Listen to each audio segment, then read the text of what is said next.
Episode 171 to 175। Anika को लगा कि उसका दिल धड़कना बंद हो गया है। उसके गोरे हाथ मुट्ठी में बंध गए और उसने अपनी ड्रेस पकड़ ली। उसने अविश्वास से काव्या को देखा। फिर उसने अपनी आंखें नीची कर लीं और उसके होंठ कांपने लगे। क्या हो रहा था? वह अर्जुन की मंगेतर थी। अर्जुन ने उसे इस बारे में क्यों नहीं बताया? इस समय अनिका के दिल में तरह तरह की भावनाएं उमड़ रही थीं। उसके लिए खुद को शांत करना मुश्किल हो रहा था।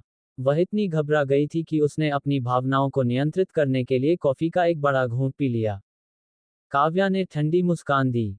वह खुद से खुश थी और यह उसके चेहरे पर मुस्कुराहट से स्पष्ट था। उसने आगे कहा, अर्जुन और मैं बचपन से एक दूसरे के प्रेमी हैं। हम एक दूसरे को बचपन से जानते हैं। 7 साल पहले वह हमारी सगाई की पार्टी में बिना कुछ कहे चला गया। मुझे उम्मीद नहीं थी कि वह 7 साल बाद शादी करेगा और उसकी एक बेटी होगी, काव्या ने धीरे से कहा। उसके द्वारा कहे गए हर शब्द से अनिका को पापी जैसा महसूस करा रहा था। वह अर्जुन को बहुत पहले से जानती थी। वे दोनों बचपन के प्रेमी भी थे। अनिका एक महिला थी, इसलिए वह एक आदमी के बिना कुछ कहे चले जाने के दर्द को समझ सकती थी, खासकर उनकी सगाई की पार्टी के दौरान। यह एक महिला के लिए सबसे बड़ा अपमान था। मुझे खेद है। मैं अर्जुन की ओर से आपसे माफी मांगूंगी। बहुत देर बाद अनिका ये बात कह पाई। उसकी आंखें पहले से ही आंसुओं से गीली थीं। उसने पहले ही खुद को तैयार कर लिया था, लेकिन अब वह टूटकर बिखर रही थी। अनिका को अब समझ नहीं आ रहा था कि उसे अब कैसे लड़ना चाहिए। आखिरकार उसकी प्रतिद्वंद्वी काव्या थी। तुमने कहा था कि तुम अर्जुन को जानती हो, लेकिन क्या उसने कभी तुम्हें मेरे बारे में बताया? काव्या ने पूछा। अनिका ने अपना सिर हिलाया और काव्या की तरफ देखने की हिम्मत नहीं जुटा पाई। हवा से उसके बाल बिखर गए। काव्या ने असहायता से अपना सिर हिलाया और कहा, मुझे नहीं लगा कि वह तुमसे यह बात छिपाएगा। मुझे आश्चर्य है कि वह क्या सोच रहा होगा। क्या मतलब है तुम्हारा? अनिका को इसमें छिपा मतलब समझ आ गया। काव्या ने दूसरे पक्ष को ठंडेपन से देखा।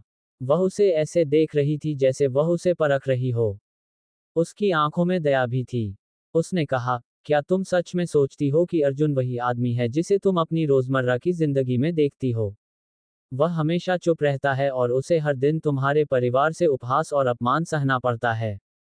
तुम सबके सामने वह एक रीढ़विहीन काया बन गया है। अनिका ने कुछ नहीं कहा। उसने पहले ही यह अनुमान लगा लिया था। अर्जुन वह रीढ़विहीन काया नहीं था जैसा उसने सोचा था। हाल ही में उनके द्वारा किए गए बड़े परिवर्तन ने यह साबित कर दिया है। अर्जुन ने मुझे बताया कि उसका परिवार एक व्यवसाय चलाता है। उसने मुझे बताया कि वह घर से भाग गया था। अनिका ऊपरी हाथ पाना चाहता था। उसने काव्या को गंभीर स्वर में यह बताया, लेकिन वह दोषी लग रही थी।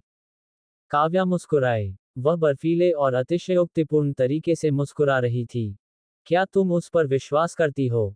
काव्या ने पूछा। क्या होगा अगर मैं तुम्हें बताऊं कि कपूर इस रेस्तरां के मालिक हैं और यह रेस्तरां अर्जुन का है?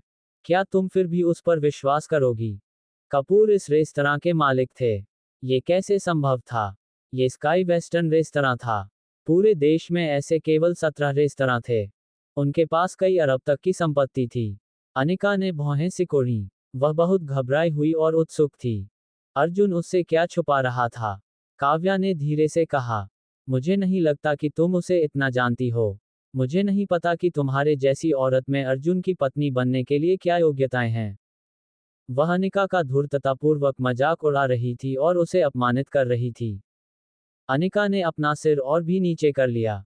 उसकी आंखों से आंसू बेकाबू होकर बहने लगे। मुझे माफ कर दो, मुझे अभी वॉशरूम जाना है। अनिका वॉशरूम की ओर भागी और रो पड़ी। कुछ मिनटों के बाद वह आखिरकार शांत हो गई। उसने अपना मेकअप ठीक किया और काव्या से बात करना जारी रखने के लिए बाहर चली गई।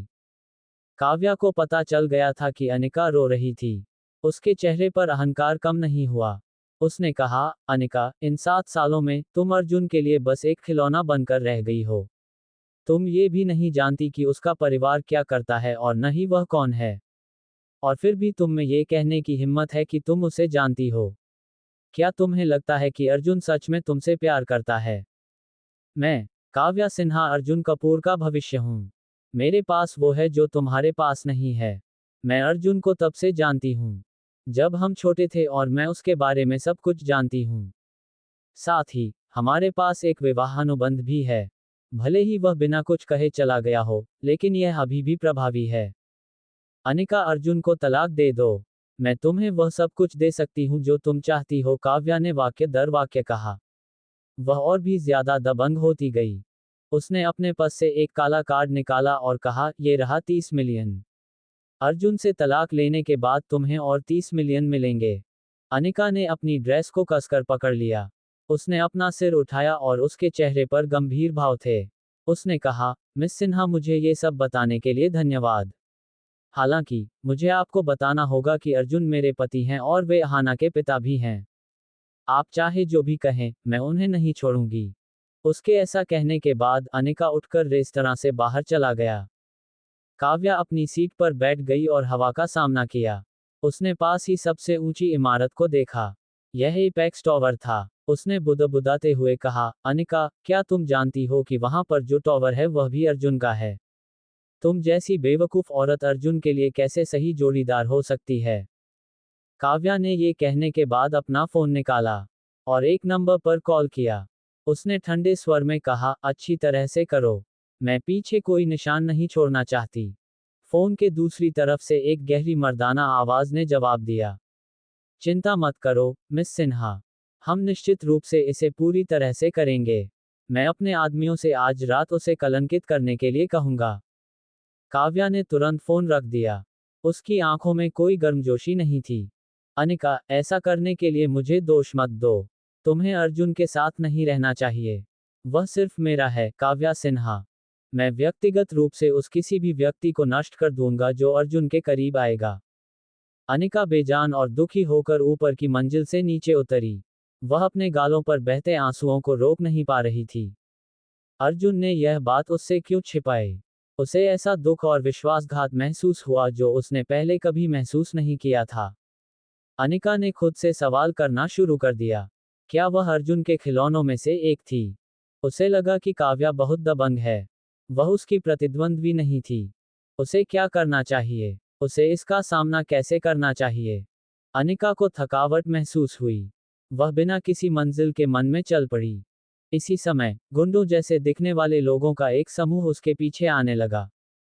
उन्हें सिग्नल मिल चुका था और वे बहुत देर से पहली मंजिल पर इंतजार कर रहे थे। वे एक दूसरे को देखते हुए मुट्ठियां रगड़ रहे थे और फिर जल्दी से अनिका की ओर बढ़ गए। अरे सुंदर महिला, तुम बहुत हॉट लग रही हो। तुम्हारी त्वचा बहुत गोरी है और तुम्हारे पैर बहुत पतले हैं। डैडी को तुम्हारी जैसी महिलाएं पसंद हैं। तुम्हारे साथ कोई पुरुष क्यों नहीं है? क्या तुम मेरे और लड़कों के साथ ड्रिंक करना चाहोगी? तुम जैसी सुंदर महिला क्यों रो रही है? किसने तुम्हें परेशान किया? मुझे बताओ और मैं तुम्हारे लिए उसे मार डालूंगा। बदमाशों ने अनिका का पीछा किया और उसके साथ गाली गलौज की। वे उसे छूने और अपने निजी कमरे में ले जाने की भी कोशिश कर रहे थे। कुछ ग्राहकों और सर्वरों ने ये देखा। वे क्रोधित हो गए। हालांकि उन्होंने कुछ भी कहने की हिम्मत नहीं की। ये गुंडे इस क्षेत्र में अपनी गड़बड़ी के लिए जाने जाते थे। उन्हें पहले भी कई बार जेल भी जाना पड़ा था। हालांकि अभी भी कुछ ऐसे लोग थे जो हीरो बनना चाहते थे। उनके भी छिपे हुए इरादे थे। तुम क्या कर रहे हो? उसे छोड़ दो और बाहर निकल जाओ। सूट पहने एक आदमी दिखावटी ढंग से चिल्लाया। एक गुंडे ने उस आदमी को घृणा से देखा और उसके पेट पर लात मारी। उसने ठंडे स्वर में कहा, क्या तुमने हमें यहाँ कुछ महत्वपूर्ण काम करते नहीं देखा? तुम्हें हीरो बनने का नाटक करने की हिम्मत कहाँ से मिली? क्या तुम मरना चाहते हो? सूट पहने हुए आदमी दिखने में तो मजबूत था, लेकिन असलियत में कमजोर था। उस लात के बाद वह उछल पड़ा। उसने अपना पेट पकड़ लिया और कराहने लगा। उसका माथा ठंडे पसीने से लथपथ था। जब अन्य लोगों ने ये घटना देखी तो वे डरकर भाग गए। हे, सुंदर महिला, चलो चलें। आओ और हमारे साथ मौज करो। गुंडों के लीडर ने अपना हाथ अनिका के कंधे पर रखा। अनिका ने पलटकर गुस्से से चिल्लाया, चले जाओ। मुझे मत छुओ। उसका चेहरा डर से भर गया था। अनिका का चेहरा काला पड़ गया था। समूह में 5 लोग थे। उसके जैसी कमजोर महिला उनका मुकाबला नहीं कर सकती थी। हालांकि वह उन्हें इस तरह से खुद को कलंकित करने की अनुमति नहीं देगी। उसने अपना बैग पकड़ा और उसे बेतरतीब ढंग से घुमाना शुरू कर दिया। वह चिल्लाई, चले जाओ। अगर तुम नहीं गए, तो मैं पुलिस को बुलाऊंगी। तमाचा। बैग की चेन डॉग के चेहरे पर लगी। वह गुंडों का लीडर था। उसके चेहरे पर खून से सनी लाल रेखा थी। उस समय, डॉग गुस्से में था। उसने अपना चेहरा छुआ और चिल्लाया, भाड़ में जाओ। तुम कमीने। हमारे प्रति कृतघ्न होने की तुम्हारी हिम्मत कैसे हुई? थप्पड़। डॉग ने अनिका के चेहरे पर जोरदार थप्पड़ मारा। उसने अपनी पूरी ताकत से ये थप्पड़ मारा, जिससे अनिका जमीन पर गिर पड़ी। उसका सिर दीवार से टकराया और वह बेहोश होकर जमीन पर गिर पड़ी। गुंडे एक दूसरे को देखकर जोर से हंसने लगे। ये शब्द सुनकर अनिका का चेहरा डर से पीला पड़ गया। उसने देखा कि बदमाश उसके पास आए और हाथापाई करने लगे। इधर मत आना। रुको। मेरा पति यहाँ है और वह तुम सबको माफ नहीं करेगा। अब अनिका के दिमाग में केवल अर्जुन ही था। अगर इन लोगों ने उसे कलंकित कर दिया तो वह कैसे जिएगी? पति। तुम्हारा रीढ़विहीन काया पति रीढ़विहीन होने के लिए मशहूर है। और तुम उससे उम्मीद करती हो कि वह तुम्हें बचाएगा। वह कहाँ है? आखिर वह कहाँ है? डग ने ठंडी मुस्कान के साथ अपना सिर झुकाया। वह अपने आदमियों को कार्रवाई करने के लिए कह रहा था। मुझे छोड़ दो, अर्जुन। अर्जुन। अनिका ने पूरी ताकत से संघर्ष करना शुरू कर दिया। फक। डग उसके पास गया और उसे कई बार थप्पड़ मारे। उसके थप्पड़ अनिका के चेहरे पर जोर से पड़े। उसे तारे दिखने लगे थे। उसने वापस लड़ने की सारी क्षमता खो दी। इस समय, अर्जुन जल्दी से रेस्तरां में भाग गया। जब उसने देखा कि क्या हो रहा है, तो उसकी आंखें चौड़ी हो गईं और क्रोध उसके शरीर पर हावी हो गया। ये क्रोध पूरे रेस्तरां को जला सकता था। उसे जाने दो। अर्जुन की दहाड़ इतनी जोरदार थी कि रेस्तरां का हॉल हिल गया। जब अर्जुन ने अनिका को देखा, तो उसकी आंखें लाल हो गईं। वह दौड़कर गया और दो बदमाशों को पकड़ लिया। उसने जल्दी से उनके चेहरे पर मुक्के बरसाए। फिर, वह दौड़कर आया और डग की कमर पर लात मारी। डग को उड़ा दिया गया। और फिर वह जोरदार आवाज के साथ जमीन पर गिरा। ये पता नहीं चल पाया कि वह अभी भी जिंदा है या नहीं। अर्जुन ने अनिका को पकड़ लिया और उसका पूरा शरीर कांप उठा। जब उसने अनिका के चेहरे पर घाव देखे, तो उसके मन में एक बेकाबू हत्या का इरादा जाग उठा और उसने पूरे रेस्तरां को निगल लिया। अर्जुन। वह सच क्या कह रही थी? तुम्हारी मंगेतर होने के बारे में? अनिका अर्जुन के ऊपर झुक गई, उसका पूरा शरीर कांप रहा था। आंसू उसके गालों पर टूटे मोतियों की माला की तरह लुढ़क रहे थे। वह चुपचाप रो रही थी। उसने अर्जुन का हाथ कसकर पकड़ लिया, जबकि उसका चेहरा आंसुओं से भरा हुआ था। उसने दुखी होकर कहा, कृपया, अर्जुन, बस मुझे बताओ। बताओ, तुम कौन हो? अर्जुन ने गहरी सांस ली और धीरे से अनिका की ओर देखा। उसने गंभीरता से कहा, ठीक है, मैं तुम्हें बताता हूँ। अर्जुन ने अनिका को अपनी बाहों में जकड़ लिया। उसकी डरावनी आंखों में ऐसी ठंडक झलक रही थी जो कहर बरपा सकती थी। वह आज उत्पात मचाने पर उतारू हो गया होगा। वह इन लोगों को इतनी भयंकर कीमत चुकाने को मजबूर करेगा जिसके बारे में वे कभी सोच भी नहीं सकते। अनिका, मेरा इंतजार करो। मुझे ये सब संभालने दो और जब हम वापस जाएंगे तो बात करेंगे, ठीक है? अर्जुन की आंखों में दया ने धीरे से अनिका के चेहरे को सहलाया। ठीक है, अनिका ने कहा। उसने सिर हिलाया, उसकी आंखें अर्जुन के प्रति विश्वास से भरी हुई थीं। यह आदमी उसका पति था। वह जीवन भर उसका अभिभावक रहा। वह उस पर विश्वास क्यों नहीं करेगी? क्या उसे सिर्फ काव्या की बात के कारण ही विचलित हो जाना चाहिए? अनिका ये जानना नहीं चाहता था कि अर्जुन कौन था और न ही यह कि कपूर दंपति जीविका के लिए क्या करते थे। जब तक अर्जुन उसके साथ रहेगा, सब कुछ ठीक रहेगा। यदि अर्जुन उसे बताना नहीं चाहता था, तो भी वह उसे मजबूर नहीं करती थी। उसकी अपनी कठिनाइयां होंगी। वह उस दिन का इंतजार करने को तैयार थी जब अर्जुन स्वेच्छा से उसके सामने अपने दिल की बात कहेगा। डॉग, क्या तुम ठीक हो? गुंडे उठे और डॉग को घेर लिया। फिर, उन्होंने उसे उठने में मदद की। डॉग के आगे के दांत टूट गए थे और उसका मुंह खून से भर गया था। टक्कर से उसकी नाक भी लहूलुहान हो गई थी। भाड़ में जाओ, तुम अभी भी यहाँ क्यों खड़े हो? मार डालो उसे। डॉग ने अपना चेहरा पकड़ लिया। उसे इतना दर्द हो रहा था कि वह सीधा खड़ा भी नहीं हो पा रहा था। डॉग को इससे पहले कभी इतना अपमानित नहीं किया गया था। वह एक साधारण युवक से हार गया। लानत है। अर्जुन ने अनिका को एक तरफ उठा लिया। फिर, वह धीरे से उठा। उसकी ठंडक पूरे कमरे में फैलने लगी और वह बीच में आ गया। तुम सब लोग मौत के लायक हो। वह दहाड़ा। अर्जुन दौड़कर गया और एक लकड़ी की कुर्सी उठाकर एक बदमाश के सिर पर पटक दी।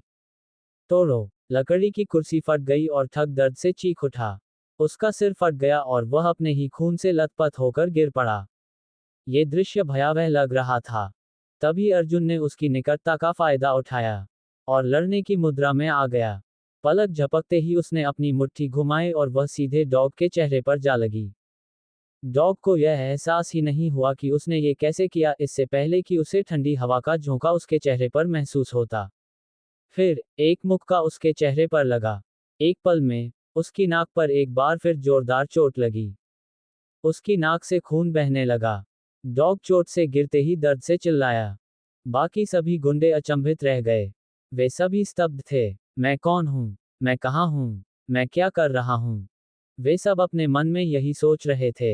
हालांकि धमाक धमाक धमाक, 1 मिनट से भी कम समय में अर्जुन के हमले से वे सभी जमीन पर गिर पड़े। उनमें से कोई भी उठ नहीं सका। हिस। कुछ ग्राहकों और सर्वरों ने जब ये देखा तो उनकी सांसें रुक गईं। उन्हें सिर के ऊपरी हिस्से में सुन्नापन महसूस हुआ। अद्भुत। ये तो शानदार था। क्या वह कोई सामान्य मनुष्य था? भाड़ में जाओ। वह आदमी बहुत क्रूर है। वह डॉग है। वह अब बड़ी मुसीबत में है। अरे नहीं, मैनेजर को बुलाओ। उसे बताओ कि उसके भाई डॉग पर हमला हुआ है। 1 मिनट से भी कम समय में अर्जुन के हमले से वे सभी जमीन पर गिर पड़े। उनमें से कोई भी उठ नहीं सका। जबकि बाकी लोग अभी भी सदमे में थे, एक वेटर तेजी से बाहर भागा। डॉग पर हमला होना एक बहुत बड़ी खबर थी। इस समय भीड़ में कुछ लोग अर्जुन को घूर रहे थे। उनमें से एक रूबी थी। वह यहाँ कुछ दोस्तों के साथ डिनर के लिए आई थी। जब उसने अर्जुन को पागल होते देखा तो वह चौंक गई। क्या वह सच में काया है? वह इतना ताकतवर क्यों है? रूबी उलझन में थी। वह घबराई हुई और चिंतित भी थी। पिछली बार जब उसने टाइगर से अर्जुन को सबक सिखाने के लिए कहा था, तो वे बिना किसी उपलब्धि के लौट आए थे। टाइगर ने उसे जमकर डांटा भी था। अंत में उसने उसे छोड़ दिया। उसने उसे कारण नहीं बताया, लेकिन उसने केवल इतना कहा कि अगर उसने फिर से अर्जुन के लिए परेशानी खड़ी करने की हिम्मत की, तो उसे इसकी कीमत चुकानी होगी। क्या कोई कायद दुनिया को उलट पुलट कर देगा? रूबी, क्या तुम सचमुच उसी अर्जुन के बारे में बात कर रही थी? वह आदमी बहुत क्रूर है। वह मर्दाना दिखता है। तो क्या हुआ? वह डॉग को पीट रहा है। डॉग स्काई वेस्टर्न रेस्टोरेंट के मैनेजर का भाई है। उसका खात्मा हो चुका है। रूबी और उसकी सहेलियां अर्जुन को घृणा से देख रही थीं। रूबी की भौहें सिकुड़ी हुई थीं। उसने चुपके से अपना फोन निकाला और अर्जुन की हरकतों की तस्वीर खींच ली। उसी समय अर्जुन ने अपने हाथ हिलाए। उसका चेहरा काला पड़ गया था और यह स्पष्ट था कि वह नाराज था। ये ठीक था। पिछली बार उसने रीड विलियम्स से कुछ हुनर सीखे थे। उसे बस यह उम्मीद नहीं थी कि वह एक दिन उन हुनरों का इस्तेमाल कर पाएगा। अर्जुन यह उजागर नहीं करना चाहता था कि वह लड़ने में अच्छा है, लेकिन अब वह सिर्फ अपना गुस्सा निकालना चाहता था। अर्जुन बिना कुछ कहे डग के पास गया और अपना पैर उठाया। फिर उसने डग के पेट पर जोर से पैर पटका और फिर अपनी मुट्ठी उठाकर डॉग की ठोड़ी पर मारा। डॉग का दांत उखड़ गया। उसे खून की उल्टी होने लगी। हालांकि ये दंड अनिका को नुकसान पहुंचाने के बदले में उन्हें मिलने वाले दंड का एक अंश भी नहीं थे। तुम बदमाश, तुमने मुझे मारने की हिम्मत कैसे की? तुम अपनी कब्र खुद खोद रहे हो। डग डर के मारे अर्जुन को देख रहा था। उसने क्रूरता से कहा, मेरा भाई माइकल मोसेबी है। वह इस रेस्तरां का मैनेजर है। अर्जुन ने उसे फिर से लात मारी। इस बार उसने उसके पेट पर लात मारी। वह चीखा और दर्द से सिकुड़ गया। उसका चेहरा बहुत लाल हो गया। उस लात से डॉग की आधी किडनी नष्ट होने वाली थी। मैं तुमसे एक बार पूछूंगा, तुम्हें ऐसा करने का आदेश किसने दिया? अर्जुन का चेहरा काला पड़ गया। उसने डॉग के बाल पकड़ लिए और गुर्राया।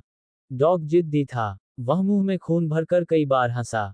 उसने कहा, हे, किसी ने मुझे आदेश नहीं दिया। मैंने तुम्हारी हॉट पत्नी को देखा और उसे चोदना चाहता था, तो क्या हुआ? तमाचा। अर्जुन ने अपना हाथ घुमाया और डॉग को एक बार फिर थप्पड़ मारा। उसके बाद डॉग के दिमाग में हलचल मच गई।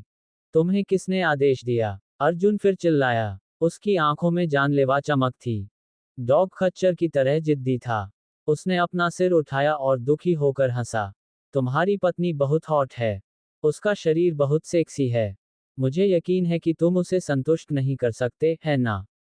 क्यों ना हम साथ मिलकर काम करें? अर्जुन ने डॉग को पीटना जारी रखा। इसे रोक। इसी समय हॉल के प्रवेश द्वार से दहाड़ने की आवाज आई। एक मोटा अधेड़ आदमी और उसके आदमी बड़े उत्साह से अंदर घुस आए। जब रेस्तरां में मौजूद सर्वरों ने उस आदमी को देखा तो उन्होंने आदरपूर्वक सिर झुकाया और पुकारा, मैनेजर माइकल। माइकल यहाँ थे। जब माइकल ने देखा कि उसके भाई को बुरी तरह पीटा जा रहा है तो वह आग बबूला हो गया। तुम कौन हो? मेरे भाई को क्यों मार रहे हो? माइकल का चेहरा काला पड़ गया था और उसके मुंह के पास का मांस हिल रहा था। उसके पीछे खड़े लोगों ने पलक झपकते ही रेस्टोरेंट को घेर लिया। जो लोग इसमें शामिल नहीं थे उन्हें इस घटना से दूर रखा गया। अर्जुन ने डॉग को नीचे उतारा जो आधा मरा हुआ था और खड़ा हो गया। उसने अपने हाथ जेबों में डाले और माइकल को शांति से देखा। उसने थोड़ा सा नाक सिकोड़ते हुए कहा, तो तुम इस रेस्टोरेंट के मैनेजर हो? माइकल क्रोधित हो गया। वह चिल्लाया, ये सही है। मैं मैनेजर हूँ, माइकल। तुम मेरे इलाके में हंगामा मचा रहे हो और तुमने मेरे भाई को भी चोट पहुंचाई है। तुम कैसे मरना चाहते हो? उनका स्वर ठंडा था। चर्चा की कोई गुंजाइश नहीं थी। माइकल ने इस आदमी को सबक सिखाने का फैसला कर लिया था। यदि ऐसा नहीं होता तो वह प्रबंधक के रूप में अपना पद कैसे बरकरार रख पाते? वह मुंबई में कैसे रहना जारी रखेगा? अर्जुन ने सिगरेट निकाली और उसे जलाया। फिर उसने शांत भाव से कहा, तुम्हारा इलाका? हे, मैं देखना चाहता हूं कि तुम मेरे साथ क्या कर सकते हो। हर कोई अचंभित रह गया। उन्हें उम्मीद नहीं थी कि यह युवक इतना असभ्य और उतावला होगा। उसे नहीं पता था कि उसके लिए क्या अच्छा है। यह माइकल था जिसके बारे में वे बात कर रहे थे। वह इन गलियों में बहुत मशहूर था। उसके पास काम करने वाले लोग थे। इसके अलावा वह अमीर और शक्तिशाली था। इस समय भीड़ आपस में गपशप करने लगी। मैंने तुमसे कहा था कि वह मर चुका है। उसने माइकल भाइयों को नाराज किया है। वह 10 जिंदगियां होने पर भी जिंदा नहीं बच पाएगा। लगता है वह उस औरत का पति है। उफ, कितना घमंडी है। क्या वह उन 10 से खुद लड़ना चाहता है? वह बस एक गुस्सैल आदमी है। इसके बाद वह निश्चित रूप से विकलांग हो जाएगा। इसके बाद उस महिला को मुझसे भी भाई ले जाएंगे। ये बहुत बुरा है। रूबी ने पलकें झपकाईं। वह पूरे समय अपने सामने के दृश्य का वीडियो बना रही थी। वह असहाय होकर भौहें सिकोड़ रही थी। अर्जुन को नहीं पता था कि उसके लिए क्या अच्छा है। उसने माइकल को चुनौती देने की हिम्मत कैसे की? वह स्पष्ट रूप से मौत की मांग कर रहा था। हालांकि ये भी ठीक था। उसे कुछ कष्ट सहना चाहिए। वह इसे अपना बदला समझेगी। जब वह इस बारे में सोच रही थी तो रूबी की आंखों में तीव्र तिरस्कार और अवमानना की भावना भर गई थी। वह अर्जुन की बदकिस्मती पर भी खुश हो रही थी। जब माइकल ने अर्जुन की बात सुनी तो वह हैरान रह गया। फिर उसने गुस्से से ठहाका लगाया और कहा, ठीक है, तुम बहुत मसालेदार हो, बच्चे। मैं देखना चाहता हूं कि क्या तुम्हारे पास सामान्य इंसान से ज्यादा हड्डियां हैं। अनिका पूरे समय बगल में खड़ी होकर देख रही थी। वह डरी हुई और चिंतित थी। जब वह उठने वाली थी तो अर्जुन ने मुड़कर उसे हल्के से मुस्कुराया। कोई बात नहीं, बस वहीं रहो और आराम करो। आज तुम्हें अपने पति का दूसरा रूप देखने को मिलेगा। अनिका को झटका लगा। हालांकि जब उसने अर्जुन की आंखों में आत्मविश्वास देखा तो वह वापस बैठ गई।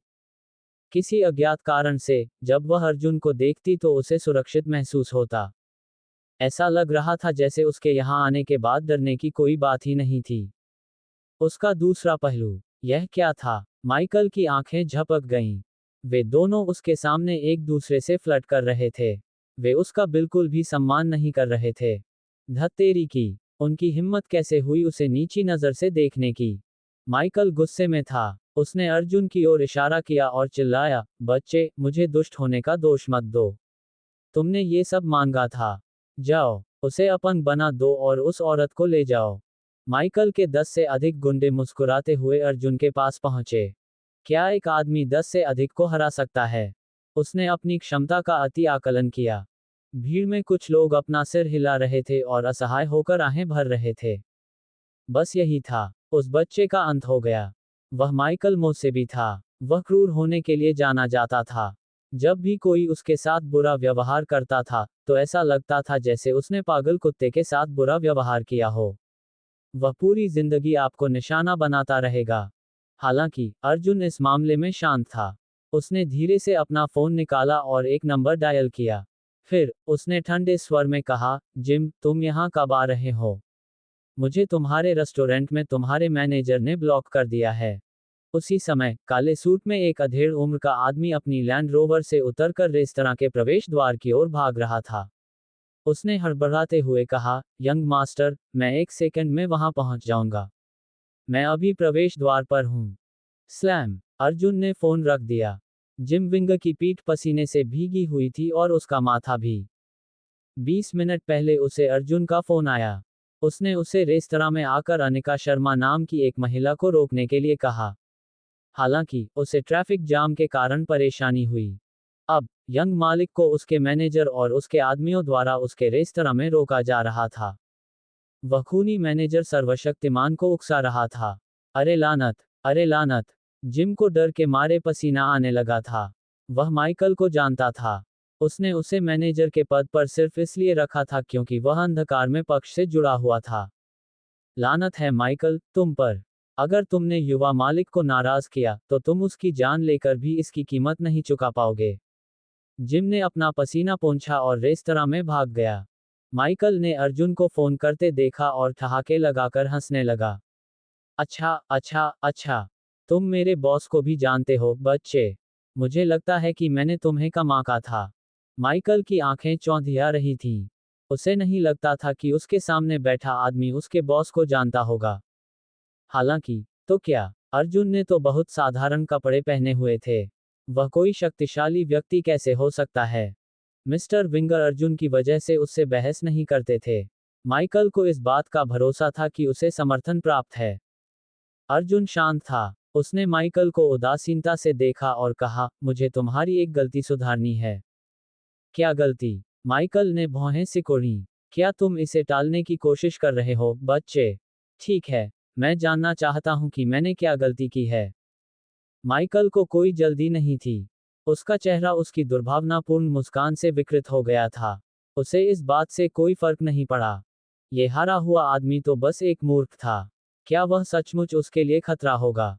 वास्तव में, ये तुम्हारा क्षेत्र नहीं है। यह मेरा है, अर्जुन ने धीरे से कहा। उसकी आंखें गर्म हो गई थीं और वे माइकल पर चिपकी हुई थीं। ये रेस्तरां उसका था। इस देश के सभी 17 रेस्तरां उसके थे। माइकल दंग रह गया। फिर, उसने अपना सिर पीछे फेंका और हंसा। भाड़ में जाओ, तुमने क्या कहा? ये तुम्हारा क्षेत्र है। तुम्हें इतना दिखावा करने का आत्मविश्वास किसने दिया? यह आदमी वाकई कुछ और ही था। उसमें सबके सामने इतना दिखावटीपन करने की हिम्मत थी। अपने क्षेत्र से उनका क्या तात्पर्य था? क्या वह ये कहना चाह रहा था कि स्काई वेस्टर्न रेस्तरां उसका था? ये तो बड़ा मजाक था। अर्जुन ने अपना सिर हिलाया और मुस्कुराया। माइकल के लिए मौत करीब थी लेकिन उसे नहीं पता था कि क्या हो रहा है। माइकल ने अर्जुन की मुस्कुराहट देखी। इसका क्या मतलब था? क्या वह आदमी उस पर हंस रहा था? धत्तेरी की, वह इस तरह क्यों मुस्कुरा रहा था? मुझे परवाह नहीं कि तुम कौन हो। तुमने आज मेरे भाई को मारा और तुमने इतना बड़ा बवाल मचा दिया। मुझे तुम्हें खत्म कर देना चाहिए। माइकल चिल्लाया और हाथ हिलाया। फिर, उसके 10 से ज्यादा आदमी चिल्लाए और उस पर हमला करने वाले थे। सबने अपनी आंखें बंद कर लीं। उन्हें ये देखने की हिम्मत नहीं थी कि आगे क्या होगा। ये स्पष्ट था कि कौन जीतने वाला था। हालात बेहतर होने की कोई संभावना नहीं थी। रूबी की देखने में रुचि खत्म हो गई, इसलिए वह अपने दोस्तों के साथ चली गई। अचानक, बंद करो, सब लोग, इसे तुरंत बंद करो। रेस्तरां के प्रवेश द्वार से जोर से चिल्लाने की आवाज आई। सबने नजर घुमाई और एक अधेड़ उम्र के आदमी को देखा। वह पसीने से लथपथ दौड़ रहा था। उसके चेहरे पर घबराहट के भाव थे। बॉस, आप यहाँ क्यों हैं? चिंता मत करो, मैं इसका ख्याल रख सकता हूँ। माइकल ने जिम को तुरंत पहचान लिया। उसने चेहरे पर मुस्कान लाते हुए कहा।